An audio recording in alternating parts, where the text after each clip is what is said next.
चुनावी नतीजे 16 मई को आने वाले हैं, लेकिन उससे पहले ही नरेंद्र मोदी की सियासी कवायद जोर पकड़ चुकी है। यानी कि 16 मई के लिए मोदी की बड़ी तैयारी शुरू हो चुकी है। एग्जिट पोल में मोदी को देश की बागडोर मिलने तय मानी जा रही है और इस लिहाज से मोदी के सामने फिलहाल दो अहम चुनौती है। पहला, दिल्ली में बनने वाली अगली सरकार की रूपरेखा तैयार करना और दूसरा, गुजरात में अपना उत्तराधिकारी चुनना। इसी के मद्देनजर आज गांधीनगर में मोदी के साथ अरुण जेटली, राजनाथ सिंह और नितिन गडकरी की अहम बैठक है। इसके अलावा गुजरात कैबिनेट की बैठक को भी मोदी संबोधित करने वाले हैं। माना जा रहा है कि इस बैठक में गुजरात के नए सीएम पर भी कोई कंक्रीट फैसला हो सकता है। मुख्यमंत्री के दावेदार के तौर पर आनंदीबेन पटेल, सौरभ पटेल, नितिन पटेल, भीखूभाई दलसानिया और वजुआला के नाम पर अटकलें लगाई जा रही हैं।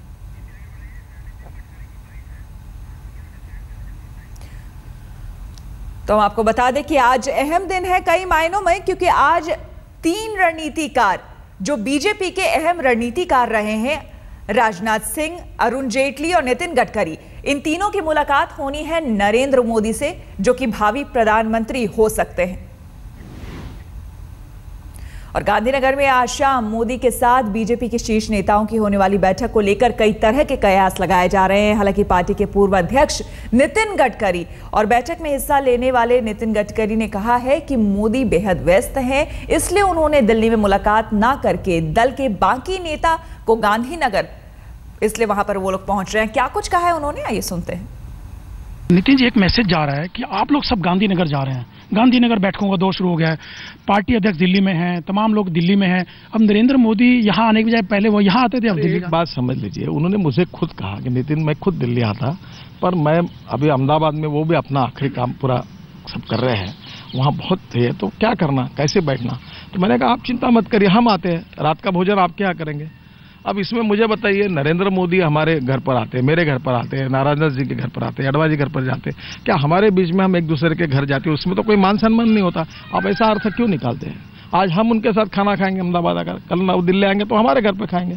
इसमें हमारे पार्टी में इस प्रकार की कोई बात नहीं होती, इस प्रकार का कोई प्रोटोकॉल नहीं होता। अब वो ज़्यादा बिजी है वहाँ, इसलिए हम वहाँ जा रहे हैं।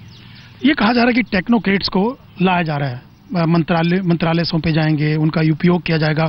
मोदी जो सरकार होगी उसकी शेप अलग होगी, अलग ढंग से मोदी फंक्शन करते हैं। नेताओं की ज़्यादा, टेक्नोक्रेट्स पे ज़्यादा विश्वास करते हैं, तो उनको एक पद, एक मंत्रालय दिए जाने की बातें हो रही है कि कुछ टेक्नोक्रेट्स को ला करके। देखिए, ये बात तो मैं आपके मुंह से सुनता हूँ। मुझे लगता है कि अब इस बारे में आज जल्दी कोई प्रतिक्रिया व्यक्त करना उचित नहीं होगा।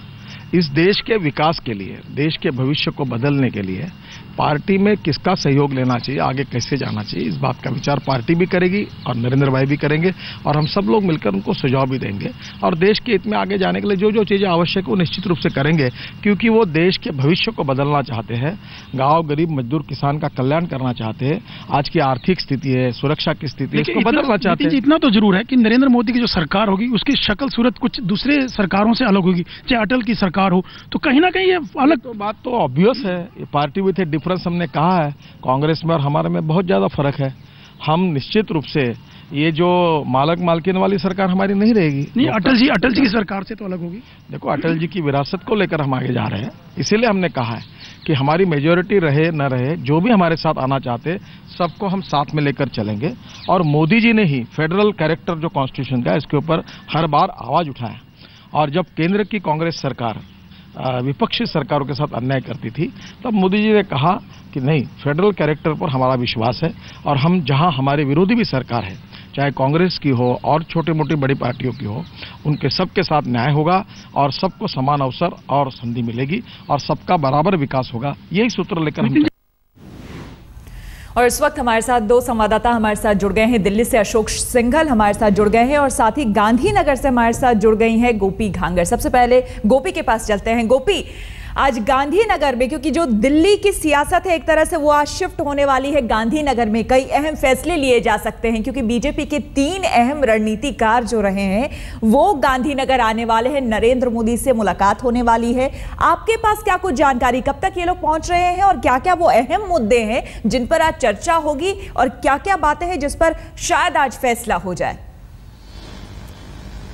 जी बिल्कुल, मैं श्वेता आपको बता दूं कि करीब 3 बजे ये लोग दिल्ली से निकल रहे हैं और यहाँ पे करीब 4 साढ़े 4 के आसपास पहुंच रहे हैं। करीब 5:30 बजे के बीच में नरेंद्र मोदी के घर पर ये मीटिंग होनी है। अरुण जेटली, राजनाथ सिंह, नितिन गडकरी, इन लोगों के बीच में ये मीटिंग है और ये कयास लगाया जा रहा है कि हो सकता है कि कौन से भले ही एग्जिट पोल में अच्छे नतीजे आए हैं बीजेपी के लिए खुशखबर है, लेकिन कहीं ना कहीं अगर एग्जिट पोल में जो आंकड़े दिखाए गए हैं उस तरीके के नतीजे नहीं होंगे तो क्या आगे की स्ट्रेटेजी रहेगी एनडीए के घटक दलों में, कितने और पार्टीज है जिसको शामिल किया जा सकता है, कौन ऐसे दल है जो इसमें आ सकते हैं, साथ ही अगर सरकार बनी तो किस तरीके से वो इनिशियली काम करेगी, उस पर भी एक फैसला लिया जा सकता है। साथ ही एक फैसला ये भी हो सकता है कि गुजरात में जो मुख्यमंत्री पद है, उत्तराधिकारी की जो बात है उसकी कमान किसे सौंपी जाए, इन सारी चीजों पे आज चर्चा विचारना हो सकती है। बिल्कुल। इस बीच अशोक, आपसे यहाँ पर समझना चाहेंगे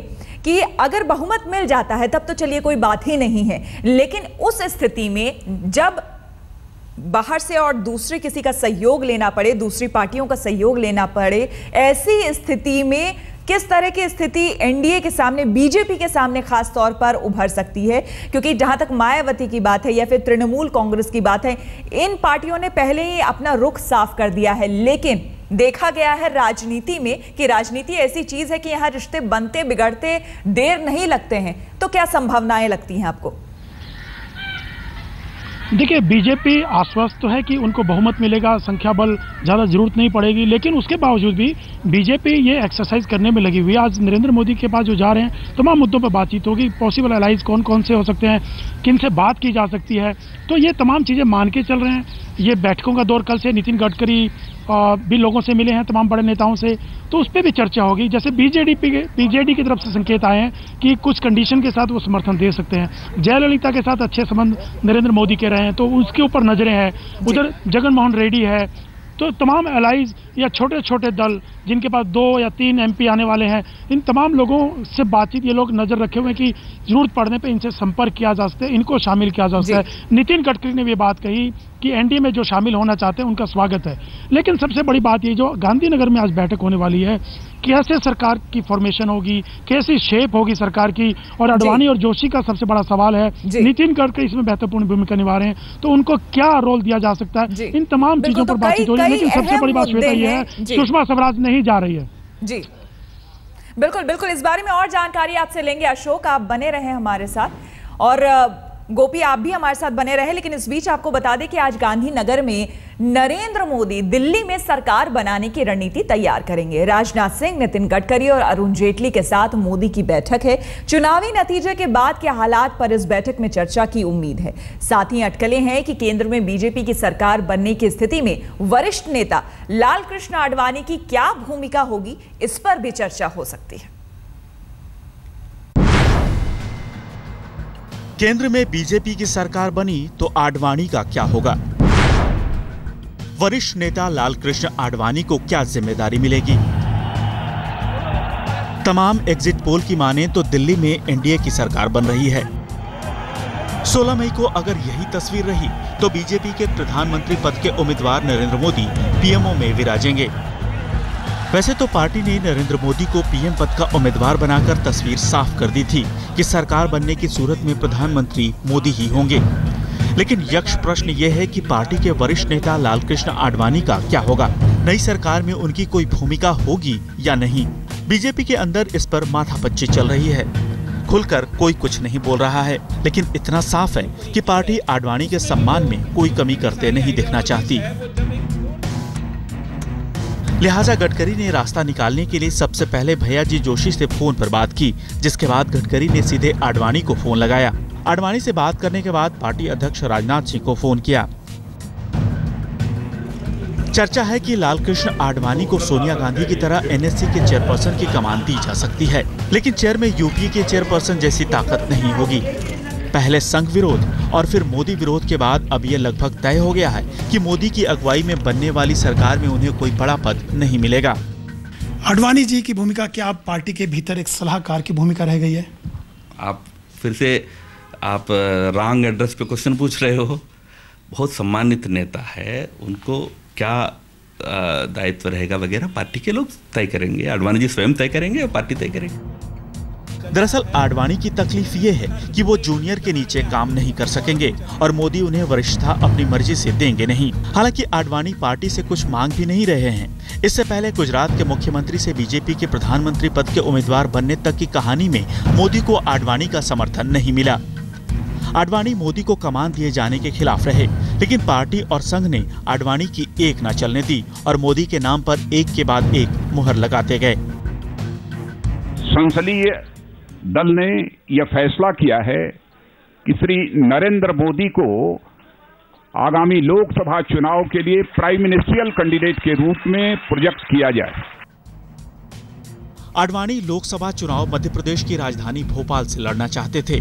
उन्होंने पार्टी में इस बाबत साफ संकेत दिए, लेकिन मोदी के नाम पर रंगी बीजेपी ने आडवाणी की मांग को खारिज कर दिया। भारी दिल से आडवाणी ने गांधीनगर से चुनाव लड़ने के लिए अपनी हामी भर दी।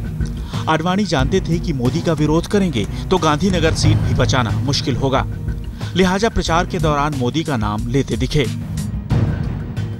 कि इस बार स्पष्ट है कि भारतीय जनता पार्टी के नेतृत्व में सरकार बनेगी और श्री नरेंद्र भाई मोदी देश के नए प्रधानमंत्री बनेंगे। दिलचस्प है कि कभी मोदी की कुर्सी आडवाणी की वजह से बची थी, वही आडवाणी आज मोदी के सहारे गांधीनगर सीट बचाने की कोशिश कर रहे हैं। लेकिन ये भी सच है कि पार्टी आडवाणी की प्रतिष्ठा को कोई आंच नहीं आने देना चाहती। लिहाजा आज राजनाथ, गडकरी और अरुण जेटली अहमदाबाद में मोदी से मिलेंगे और किसी फॉर्मूले तक पहुंचने की कोशिश करेंगे। रीमा पराशर के साथ आज तक ब्यूरो। और लालकृष्ण आडवाणी के बारे में नितिन गडकरी ने कहा कि पार्टी उनके बारे में उचित फैसला लेगी। पहले नरेंद्र मोदी ने आपको बुलाया कि आप आडवाणी जी की भूमिका को लेके बात कीजिए, क्योंकि आपके अलावा आडवाणी जी से कोई बात नहीं कर सकता, मना नहीं सकता। तो आडवाणी जी से मिले, आप तमाम बड़े नेताओं से मिले, आडवाणी जी की भूमिका क्या देखते हैं? अहम भूमिका होगी सरकार और पार्टी में उनकी। पहली बात तो ऐसी है कि नरेंद्र मोदी जी पूरे चुनाव में मैं उनको मिल नहीं पाया। मेरा भी चुनाव था, फिर मैं प्रचार में चला गया, तो उन्होंने कहा कि एक दिन आओ तो गप्पे मारेंगे। को क्यों बुलाया नितिन जी? ये बात गले उतर नहीं रही है। देखिए आप कुछ भी डिप्लोमेटिक जवाब देते रहे, लेकिन इतना सच है कि आप ही को क्यों बुलाया, बाकी लोग कौन सा मिल पाए? ऐसा नहीं है, सब लोग मिलते हैं। और मैं राजनाथ सिंह जी के घर पर गया, ये रूटीन है, हम एक टीम के पार्ट है, हम एक दूसरे को मिलते। कल जोशी जी किया गया, आडवाणी जी किया गया, पहली बार मैं दिल्ली में कल आया हूँ। आप इन सब बातों को इतने अर्थ लगाते हैं और निकालते हैं। जोशी जी और आडवाणी की भूमिका क्या होगी? अहम भूमिका होगी। हमारे पार्टी के वो बहुत कद्दावर ज्येष्ठ नेता है, उनका मान सम्मान रखकर पार्टी कोई निर्णय करती है और उनके बारे में निर्णय करने के लिए कोई हमने निर्णय करने की जरूरत नहीं है। वो इतने सीनियर हैं कि उनके बारे में पार्टी सब उचित निर्णय करेगी। ऐसी कोई बात नहीं है, ना कोई प्रश्न है, ना कोई समस्या है। ये कहा जा रहा है कि सोनिया गांधी की तरह जैसे यूपीए चेयरपर्सन थी, नेशनल एडवाइजरी काउंसिल की वो चेयरपर्सन थी, तो क्या आडवाणी जी के लिए ऐसा ही कोई पोस्ट ढूंढी जा रही है ताकि एक सम्मानजनक स्थिति पर उनको बिठाया जाए? देखिए इसकी चर्चा मीडिया में तो नहीं होगी। हमारे अध्यक्ष राजनाथ सिंह जी और हमारे प्रधानमंत्री पद के जो उम्मीदवार है नरेंद्र मोदी जी, इनके दोनों के नेतृत्व में पार्टी एनडीए आगे जाएगी और दोनों के बाद ये सब बातों का विचार निश्चित रूप से पार्टी में जो करना है वो करेंगे। और हमने हर समय हमारे बुजुर्ग नेताओं का सम्मान रखा है और इसलिए उनके मार्गदर्शन से ही हम आगे जाएंगे। लेकिन अहम भूमिका होगी, इस बात से तो इनकार नहीं कर सकते। जो कहा जा रहा था कि साइडलाइन कर दिया गया है, उनको चुनाव मनमाफिक जगह से लड़ने गया, तो अहम भूमिका तो रहेगी आडवाणी जी की। इसमें शीर्ष पद पे बैठेंगे वो। आडवाणी जी और अटल जी हमारे प्रेरणा स्रोत है।